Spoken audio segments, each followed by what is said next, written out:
Cambridge Analytica's use of Facebook data to try to help Donald Trump win the presidency is also raising concerns about how political campaigns work in the digital age.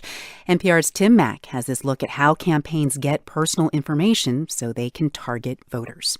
Cambridge Analytica is hardly the first organization to develop ways for campaigns to target individual voters. It's absolutely pervasive. So micro-targeting is something that's been with us for some time now. It's an old practice, actually. That's Danielle Kreis, who teaches at the University of North Carolina's School of Media and Journalism. Let's say you're Donald Trump, and you want to find Democrats who might be disaffected with Hillary Clinton on an issue like abortion.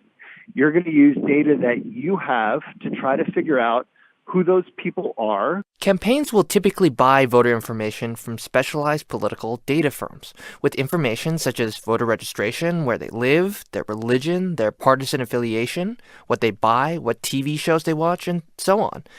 This practice of micro-targeting is part of the larger Cambridge Analytica scandal.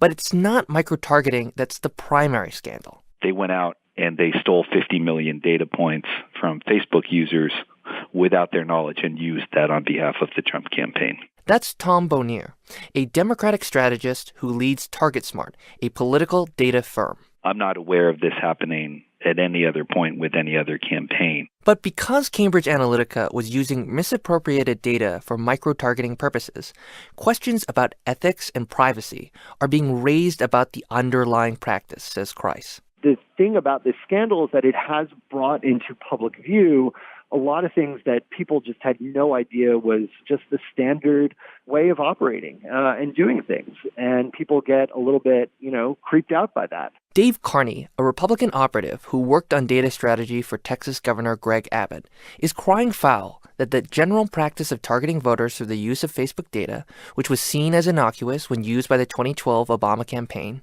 now raises such alarm when associated with the Trump campaign. There's a complete double standard. Here's Ethan Roeder, who was data director for Obama's 2008 and 2012 presidential campaigns. The use of micro-targeting is probably very similar from Obama's 2008 campaign, the 2012 campaign, either the Hillary Clinton campaign or the Trump campaign in 2016. But Roeder says that unlike Cambridge Analytica, they followed the rules when they obtained data for micro-targeting. The Obama campaign in 2012 always was very explicit about what they were doing. They went directly to supporters of the campaign.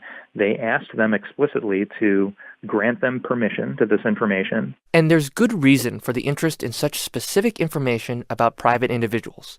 The habits of Americans are getting increasingly fragmented, and it's harder for campaigns to find one place and one message that reaches a broad swath of receptive voters. People don't all tune in to watch the same 3 network shows at night. People increasingly do things like time shift their shows or watch new platforms like Netflix, et cetera. In that broad context, data becomes a lot more important because you have to just try to figure out how do you get people's attention. And there are plenty of legal ways for campaigns to get information about voters, even if some people might feel like this is an invasion of privacy. Tim Mak, NPR News, Washington.